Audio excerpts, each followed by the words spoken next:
वास्तविकता क्या है? क्या किसी को देखना, महसूस करना, खाने पीने की वस्तुओं का स्वाद बता देना, किसी को प्यार करना या किसी पर गुस्सा करना, क्या ये सब वास्तविकता है या हमारा केवल भ्रम है? जैसे कि आप सपने देखते हो तो आप अपने सपनों में एक काल्पनिक दुनिया को महसूस करते हो जो कि आपको हकीकत जैसा लगता है, लेकिन जब आपकी नींद खुलती है तब आपको पता चलता है कि आप एक सपना देख रहे थे। जब भी आप अपने सपनों में जो भी अनुभव करते हो वो आपको एक वास्तविक घटना लगती है, लेकिन क्या वो वाकई में एक वास्तविक घटना थी या फिर एक काल्पनिक दुनिया का अनुभव? सपनों की एक खास बात ये भी है कि अगर आपने केवल 1 मिनट के लिए ही सपना देखा तो केवल 1 मिनट में ही आप अपने सपने में 3 से 4 घंटों का अनुभव कर लेते हो। मतलब जब आप नींद से जागते हो तो आपको लगता है कि आप बहुत देर से सपना देख रहे थे, लेकिन रियलिटी में 1 मिनट ही गुजरा होता है। अब सपनों की दुनिया से निकलकर रियल लाइफ की ओर चलते हैं। क्या आप अपनी आंखों से जो भी देखते हो वो सब वास्तविक है, या आप जिन लोगों से मिलते हैं वो वास्तविक हैं, या फिर ये सब एक भ्रम है? जैसे कि हम सपना देखते हैं तो जब तक हम सपना देखते हैं वो सब हमें हकीकत लगता है, लेकिन सपना टूटता है तो हकीकत कल्पना में बदल जाती है। तो क्या जो हम अभी रियलिटी में देख रहे हैं वो भी तो सपने की तरह ही एक कल्पना मात्र हो सकती है? आइए इसको वैज्ञानिक रूप में देखते हैं। हमारे ब्रह्मांड में कुछ नियम ऐसे हैं जो पहले से ही निश्चित हैं, जैसे कि प्रकाश की गति लगभग 3 लाख किलोमीटर प्रति सेकंड है। क्या आपने कभी सोचा है कि प्रकाश की गति 5 लाख या 10 लाख किलोमीटर प्रति सेकंड क्यों नहीं है? 3 लाख किलोमीटर प्रति सेकंड ही क्यों है? या फिर गुरुत्वाकर्षण जो हमेशा अपनी तरफ ही खींचता है। ग्रेविटी कभी चीजों को अपने से दूर क्यों नहीं धकेलती? ऐसे ही कुछ नियम हैं जो सोचने पर मजबूर कर देते हैं कि किसी ने इस सब को पहले से ही डिसाइड कर रखा है और हमें सिर्फ इनका पालन ही करना है। टेस्ला और स्पेसएक्स जैसी कंपनी के फाउंडर और सीईओ इलन मस्क का मानना है कि हमारी दुनिया एक कंप्यूटर प्रोग्राम के गेम के जैसी हो सकती है जिसको किसी उन्नत सभ्यता ने डिजाइन किया होगा। उन्होंने तर्क देते हुए कहा कि आज से करीब 30 से 40 साल पहले कंप्यूटर गेम्स को 2 रेक्टेंगल्स और एक डॉट से खेला जाता था, लेकिन आज के दौर के गेम्स 3D सिमुलेशन में खेले जाते हैं जिनको लाखों लोग एक साथ खेल सकते हैं।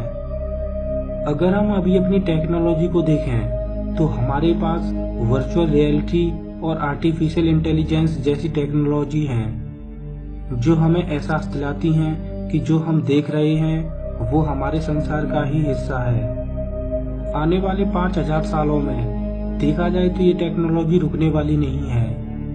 आने वाले सालों में इस टेक्नोलॉजी का दृश्य कुछ अलग ही होगा।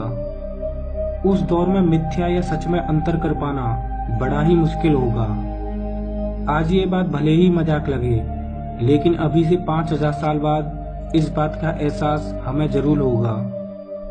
इलन मस्क जैसा व्यक्ति जो टेक्नोलॉजी से जुड़ा हुआ है, उनके अनुसार इसकी संभावना करोड़ों में 1 हो सकती है कि हम किसी कंप्यूटर गेम का हिस्सा ना हों या वर्चुअल रियलिटी में ना जी रहे हों।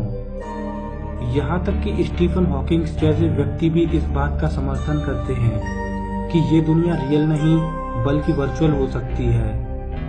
आइए कुछ और तर्कों पर प्रकाश डालते हैं जो इसी ओर इशारा करते हैं कि हम सब मैट्रिक्स यानी कंप्यूटर सिमुलेशन का हिस्सा हो सकते हैं। हमारा ब्रह्मांड नथिंग से उत्पन्न हुआ है। चाहे प्राचीन ऋषियों का चिंतन हो या आधुनिक वैज्ञानिकों के निष्कर्ष, लेकिन एक बात से दोनों ही सहमत होते हैं कि ये ब्रह्मांड शून्य से उत्पन्न हुआ है। पर ऐसा कैसे संभव हो सकता है?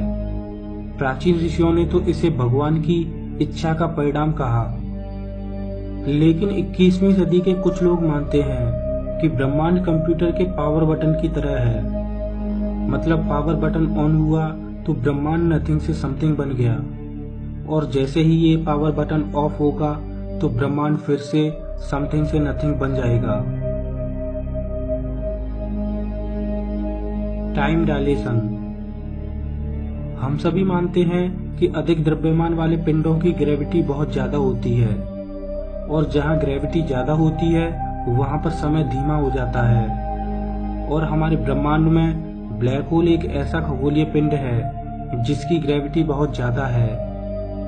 अब अगर कंप्यूटर की दृष्टि से ब्लैक होल को ऐसी हैवी फाइल मान लें जिसके अंदर डेटा बहुत ज्यादा हो, जैसे कि कंप्यूटर में कोई बड़ी फाइल खोली जाती है तो कंप्यूटर स्लो हो जाता है। अब यहाँ पर एक सवाल सामने आता है कि अगर हम कंप्यूटर प्रोग्राम का हिस्सा हैं तो इस प्रोग्राम को रन कराते समय एरर क्यों नहीं आता?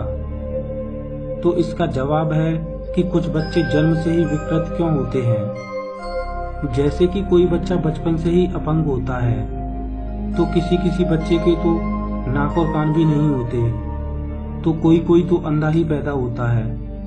शायद ये सब कंप्यूटर प्रोग्राम में एरर आने की वजह से ही हो। जो लोग इस बात से सहमत होते हैं कि ये सब एक माया जाल है, उनका मानना है कि ऐसा ही माया जाल हम भी बना सकते हैं। अगर हम 10 to the power 16 ऑपरेशंस प्रति सेकंड अंजाम दे पाएं, तो हम आसानी से चेतनाशील वर्चुअल ब्रेन बना सकते हैं। और अगर हम 10 to the power 36 ऑपरेशंस प्रति सेकंड अंजाम दे पाएं, तो हम पृथ्वी जैसा एक डिजिटल ग्रह भी तैयार कर सकते हैं। करना सिर्फ ये है कि हम एक वीडियो गेम तैयार करके उसमें मौजूद कैरेक्टर को लिमिटेड सेंसेज वाली चेतना के साथ डिजाइन करें, तो वीडियो गेम में मौजूद वो इंसान हमारी तरह ही सोचेगा और वीडियो गेम में मौजूद पृथ्वी को ही अपना घर समझेगा और हमेशा अपने अस्तित्व को लेकर परेशान रहेगा, जैसे कि हम अपने अस्तित्व को लेकर परेशान रहते हैं। अगर कंप्यूटर की बढ़ती हुई तकनीक को देखा जाए तो अनुमान लगाया जाता है कि 2192 तक इंसान खुद के वर्चुअल ब्रह्मांड बनाने में सफल हो जाएंगे। अगर ऐसा कभी संभव हो पाया तो क्या ये सबसे बड़ा प्रमाण नहीं कि हम खुद भी एक कंप्यूटर प्रोग्राम में हों? अब एक सवाल सामने आता है कि इतने बड़े माया जाल को किसने बनाया? क्या ये सभी हमारी ही एडवांस जनरेशन ने बनाया है, या किसी उन्नत एलियन सभ्यता ने, या फिर उस शक्ति का नाम भगवान, अल्लाह या गॉड है जिसने ये सब मायाजाल बनाया है? जैसा कि गीता में भगवान श्री कृष्ण ने अर्जुन को बताया था कि ये सब एक मायाजाल है। दोस्तों, आपको क्या लगता है कि हम जिस दुनिया में रह रहे हैं, क्या ये वास्तविक है या फिर केवल एक भ्रम? प्लीज मुझे कमेंट में जरूर बताना। अगर वीडियो अच्छा लगा हो तो लाइक कीजिए और हमारे चैनल को सब्सक्राइब कीजिए। मैं हूं आपका दोस्त श्याम, फिर से मिलेंगे एक और नए एपिसोड में। तब तक के लिए नमस्कार।